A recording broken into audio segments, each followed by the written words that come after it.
Magandang araw mga kaibigan, oras na para malaman ang mga impormasyong pampubliko na hinding-hindi nyo dapat palampasin. Mga katanungan sa paglilingkod bayan, bibigyang linaw at sasagutin. Ito ang programang tututok sa mga talakayan patungkol sa usaping pangserbisyo. Hatid namin yan dito sa Public Demand. Sa ngalan ng aking partner, Atty. Butch Hamon, ako po si Aizelyn David Manzon. Ngayong araw, dito sa Public Demand.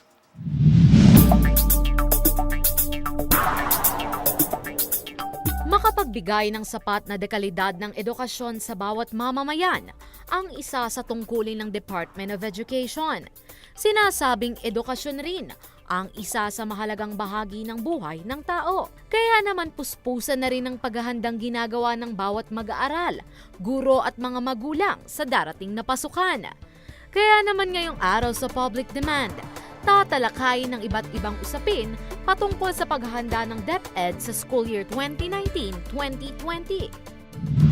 Ngayong araw na ito para samahan tayo sa ating talakayan patungkol sa paghahanda po para sa school year 2019 hanggang 2020. Narito po si Ms. Michelle Lacson, ang Regional Information Officer ng DepEd Region 3. Magandang araw po sa inyo, ma'am, at welcome po sa Public Demand. Yes, magandang araw po, Ms. Aizelyn, and to all the viewers ng Public Demand at ng CLTV 36. Yes, ma'am. Maraming salamat po. Ma'am? So, para sa ating pong mga manonood, bago tayo tumungo dito sa ating main topic, dito sa paghahanda niyo sa opening of classes, pag-usapan muna natin itong mandato po ng Department of Education. Yes po. So, ang Department of Education or Kagawaran ng Edukasyon, ang mandato po natin is magbigay ng dekalidad, accessible, or quality, accessible, culture-based education, no?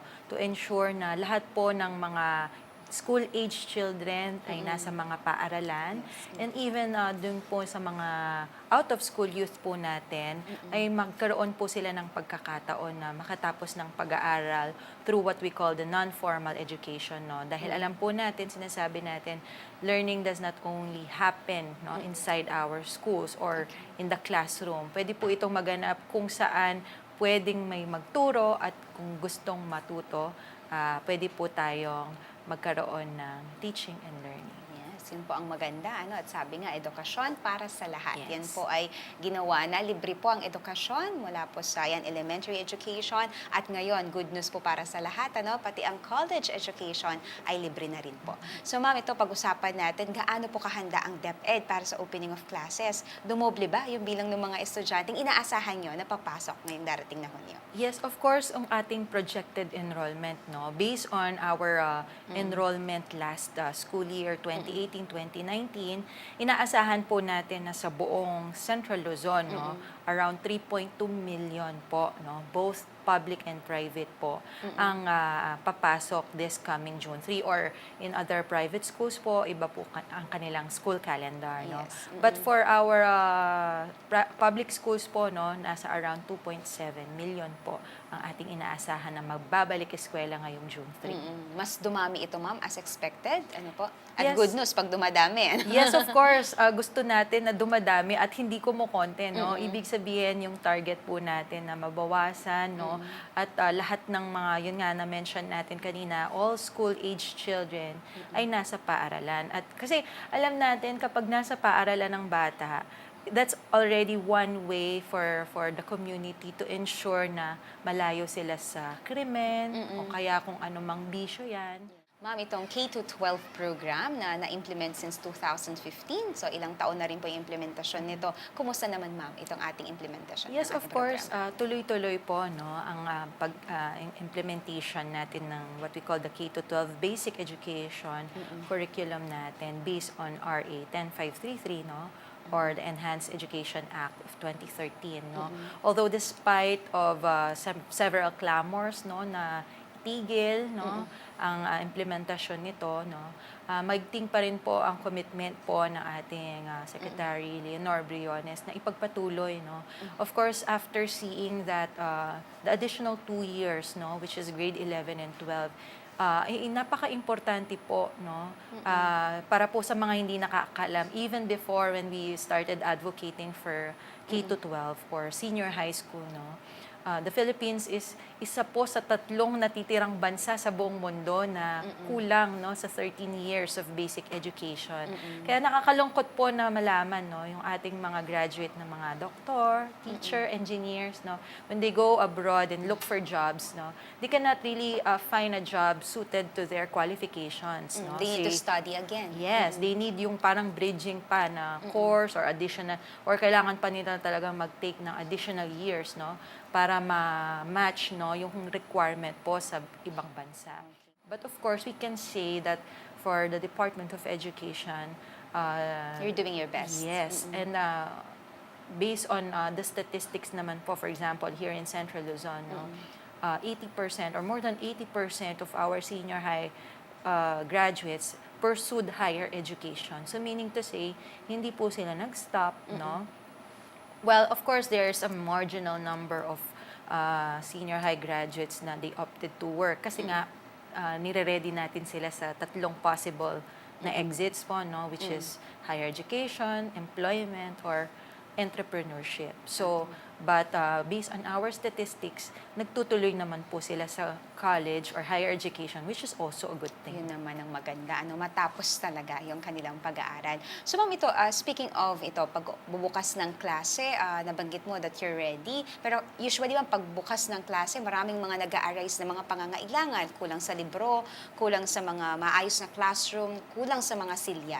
So how do you go about these concerns? Actually, I would like to borrow the statement of our Undersecretary for Finance, no. We can call this as requirements, no. Of course, yearly naman may mga bagong estudyante at may mga magagraduate din naman. So meaning to say, as sa isang paaralan, ang pagdami naman ng mga bata, hindi naman yan biglang lolobo naman, no. So of course, meron po tayong mga requirements na kung tawagin na kung minsan ay hindi lamang po agad na ibibigay, no? But of course, ang ating mga teachers, no? Lalo na po yung ating mga teachers, ang ating mga principals, no? In fact, I really salute po and admire our teachers because napaka-resourceful po nila talaga, no? Hindi po nila... Minsan on their own pocket pa, minsan naman. Yes no? po. Para Kaya nga maayos po, lang yung lahat po classroom. naman ng mga pwedeng mga benefits naman ay isinusulong din po natin. At suportado po ng kagawaran ng edukasyon, no? Yung mga benefits po ng ating mga teachers. Dahil, of course, we have to acknowledge the fact na sila po talaga ay ating yung mga, kung sasabihin natin, sila yung mga sundalo natin on the field, no? Dahil sila po ang araw-araw na nakakasalamuha at gumagawa po ng trabaho sa ating mga paaralan. As of this time, ma'am, meron na ba kayong records that you need to fill in when it comes to dun sa pangangailangan or requirements natin for basic needs? Like, Yes, halimbawa, of sa course. mga silya, Oo. ganyan. I Kasi yun only have, opo. Sige, ma'am, go I ahead. only have here yung ating mga pangangailangan po natin for Central Luzon, no? So, we have existing classrooms, 43,000, no? But of course, we have more than 5,000 ongoing construction po yan, no? Okay. So meaning to say... Sa classroom, wala na tayong kailangan meron pa rin po tayong mga Okay. requirements around 11,000, no, for okay. Central Luzon, no? Pero wala namang mga estudyanteng nag-aaral, ma'am, sa ilalim ng puno dito sa Central Luzon? No, Wala po, na. wala po. Okay. Pero iba kasing Siksikan lang yung concept iba. yun eh. Like, if you go to iPed schools, no, yung ating mga IP learners, no, iba po kasi ang kanilang konteksto. Yes, no? that's right. I've been lucky to witness one of our outstanding teachers, no. Of course, nandun sila sa classroom. Pero ang sabi nila, ang classroom nila ay ang Everywhere. ang kanilang environment, no. So iba-iba naman po 'yan. But of course, in terms of formal schooling na kung tawagin natin sa mga classrooms, of course, meron tayong mga requirements, but hindi po ganun siya na kulang na kulang. Now, in fact, I've been asking our planning division, hanggang talagang 2 shifts lang po tayo dito sa Central Luzon. Wala po tayong triple shift na kung tawagin. No? At Okay. talagang hindi po natin papayagan na magkaroon ng triple shift para lang po ma-accommodate lahat ng mga... Kabataan. Yes. Okay. Sa isang ideal classroom, ilan dapat yung bata, ma'am, na nandoon? Yes, of course, nandito po Average. yung ating ratio ngayon, no? For example, for school year 2018-2019, no, For the kinder, ang ratio po natin is 1:25, no? For Central Okay Luzon. pa rin po yun. Grade 1 to grade 3, 1:30. So, manageable pa rin Manageable naman pa. po yun, no? For grade 4 to grade 6, 1:40. And of course, for junior high and senior high, 1:40 din po as of school year 2018-2019. Meaning to say, in Is terms that of... the target or yun yung prevailing? Yan po yung ating prevailing. Okay. May computation po ang planning division natin dyan to get the teacher-student ratio. No? Okay. And in terms of teachers po naman natin, wala po tayong shortage or requirements sa teachers. In fact, we have excess teachers. No? That's why we've been planning out our resources po dito sa Region 3 na kung sobra po ang teachers dito sa isang school, pwede ba siyang ilipat doon sa isang school na kulang ang teachers? Para naman po ma-deload yung ating mga teachers. Kasi ayaw naman po natin na yung isang teacher napakarami yung load niya, yes. tapos yung iba naman konti yung load. So gusto po natin Balance. pantay-pantay. Ayan. Maraming salamat, Ma'am Michelle. Manatili po kayo nakatutok at magbabalik po ang Public Demand.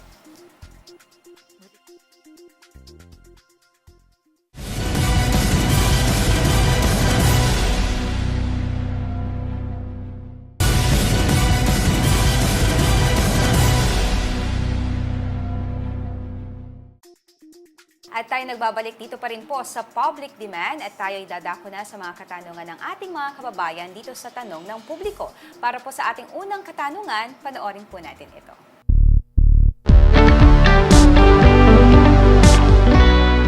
Meron po akong friend na 19 years old and gusto niya pa pong itapos yung pag-aaral niya. Bali, pwede pa po ba siyang makapag-enroll sa K-12 program?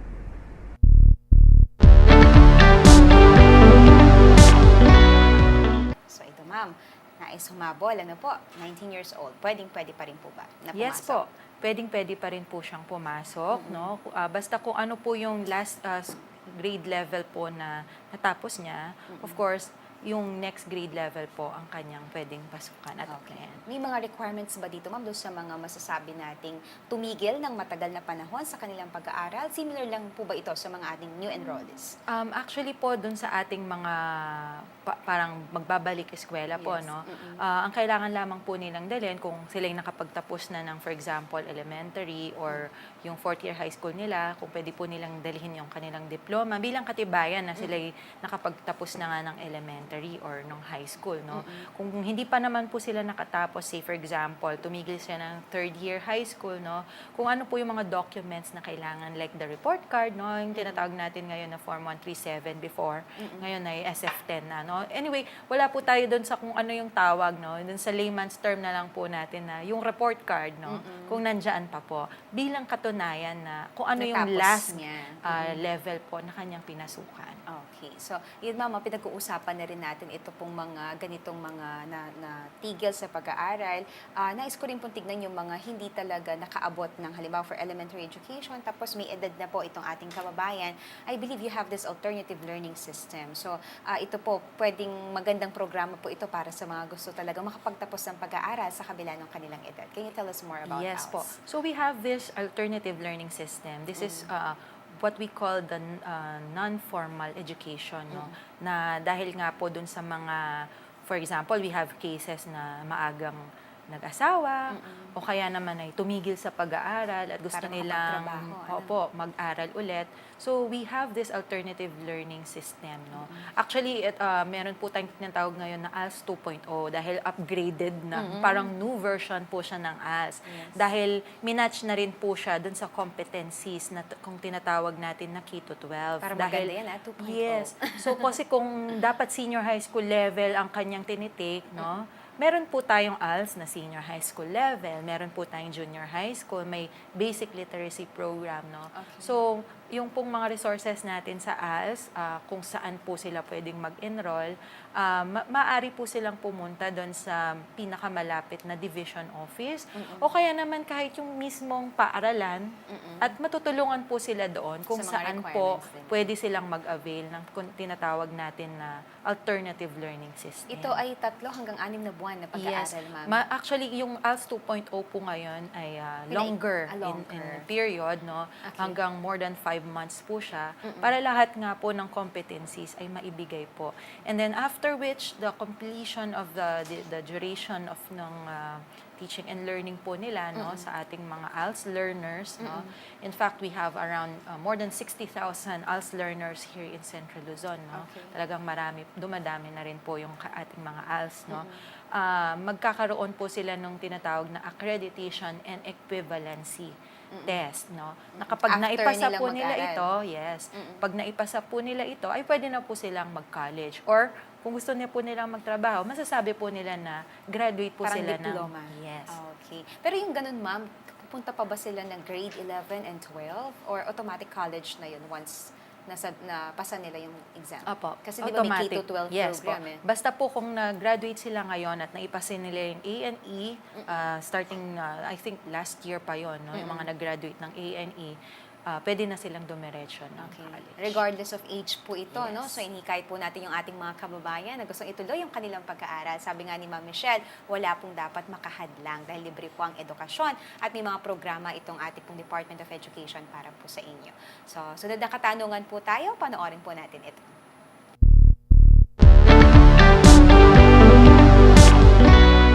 Nakatapos po ako ng 4-year course sa college at gusto ko pa pong kumuha ng panibagong kurso sa medisina. Dadaan pa rin po ba ako sa grade 11 and 12? Ano po bang requirements para dito?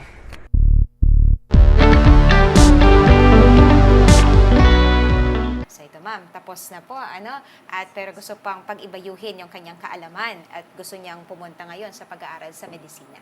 Requirement pa bang bumalik? Dun sa... Actually, this question po can be answered by Commission on Higher Education, no? Pero based on my knowledge po, no, kung pre-medicine naman po ang kanyang natapos, nursing, biology, medtech, no, hindi na po niya kailangang Diretso na sa kumuha. second course. Yes, pwede na po siyang mag-medicine.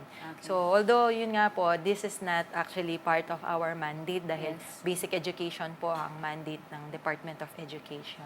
Pero They they can can always ask inquire. the school, no, o kaya ang CHED po, para sa mga ganitong katanungan. And I think ito naman kasi college na di ba ma'am? So tapos na yung kolehiyo. So napagdaanan na niya yung and I think diretso na, pwede nang Yes idiretso. Pero for more information, sabi nga ni Ma'am Michelle, you can always ask the Commission on Higher Education for this one. So, ma'am, balikan natin itong paghahanda sa opening of class. Ano ba yung mga requirements sa mga example after niya makapag-graduate dun sa 6 years basic education? Ay yan na, didiretso na dito sa higher education, or I mean, the secondary education. Ano ba yung mga dapat nilang ihanda sa pagbubukas ng klase? Okay. Simulan po natin sa mga new and incoming enrollees. Tulad po ng nabanggit natin dun sa basic education enrollment policy natin, they only have to bring with them a birth certificate. No? Or in the absence of a birth certificate from PSA or the Philippine Statistics Authority, formerly National Statistics Office. No? So we want to clear also to our schools that either PSA or NSO birth certificates are accepted. And in the absence of a PSA birth certificate, they can also bring with them a local birth Civil certificate, registry. yes, civil registration, or yung kung tawagin natin na late registration, no, na kung tawagin. Or, kung hindi pa rin po sila makakuha doon from the municipality, ay the barangay certification bearing the name, no, complete and name, no, ng ating learner. Okay. Ano po yung dahilan why we are requiring the birth certificate, no? Of course, we have to remember, no, our parents should know that upon enrollment ay gumagawa po tayo ng mga documents and records pertaining to our learner. That includes yung kanyang report card, yung kanyang pati yung kanyang pangalan, no? So, come the time na magkakaroon siya ng diploma, ay ma-ensure po natin na tama ang kanyang pangalan. No? Yes. So, yung lamang po yung gusto nating iwasan, yung mali ang pangalan, dahil we will have a separate process, yung change of name pa yan. No? Minsan nga, dun sa, di ba, pinapa-blue ribbon yung kanilang mga diploma when they want to go abroad. No? Doon pa lang nila nalalaman na mali pala yung pangalan nila sa Spelling. diploma. So, gusto po nating iwasan na yun dahil mahabang proseso pa po yun. No? Pagpapalitan pa po yung kanilang pangalan sa records, no, school school records, no? And then for our continuing students, kung mag-aaral naman po sila dun sa same school, lalo na kung public school yon, of course, automatically enrolled na po sila. But for dun sa, kung tawagin natin na mga transferees, no, they have to bring with them yung mga credentials nila. Meaning to say, yung kanilang report card na kung tawagin, or if they already completed, say, elementary education, nag-graduate sila ng grade 6, yung kanilang completion, certificate of completion na kung tawagin, para matanggap po siya bilang incoming grade 7 doon sa lilipatan niya na ano. Ngayon, meron naman po kasing mga kaso, no, yung ating mga nag-aaral sa private school Pupunta sa public school. may mga utang, no? Of course, when they go to our public schools, we cannot, parang hindi po pwedeng hindi namin sila tanggapin. But they have to bring with them a promissory note na Babayaran nila. they have to settle the ano, kasi we have to remember na hindi po namin kalaban yung mga private schools, no? Yes. Actually, they are our partners. Yes. Kasi hindi po namin kaya lahat pag-aralin sa public That's right. school. So baka naman kasi isipin nila na ay fallback palagi ang public school. No. We also protect our private schools because they are our partners also. So we want them to settle also their whatever they have to settle, their financial obligations. But of course, we cannot we Prevent can them from enroll them temporarily. Okay, ma'am. So, ma'am, maraming salamat sa inyo pong oras. Ano, alam ko, konti lang yung panahon natin to really discuss. Pero malaki na pong bagay itong mga na-share nating information as a guide sa ating pong mga manonood. Ma'am, panghuling mensahe po sa ating pong mga kababayan. Yes po, balik eskwela na naman po tayo ngayong June 3 at para sa inyong mga katanungan, mga complaints at kung ano man pong tulong na maaari po ninyong kailanganin, bukas po ang ating tanggapan sa Department of Education Region 3 through our hotlines 598-850-89 o kaya naman po mag-email po kayo sa amin sa region3@deped.gov.ph o kaya po magpadala po kayo ng private message sa aming official FB page, Department of Education Regional Office 3. Okay, maraming salamat po, Ma'am Michelle Lacson, mula po sa DepEd Region 3. Patuloy pa rin po kami magbibigay ng mga impormasyon na ating tututukan at hihimayin dito sa ating programa. Hanggang sa muli po nating pagsasama-sama, sa ngalan po ng aking partner, Attorney Butch Hammond, ako po ang inyong lingkod, Aizaline David Menzon, at ito ang Public Demand. Magandang araw po.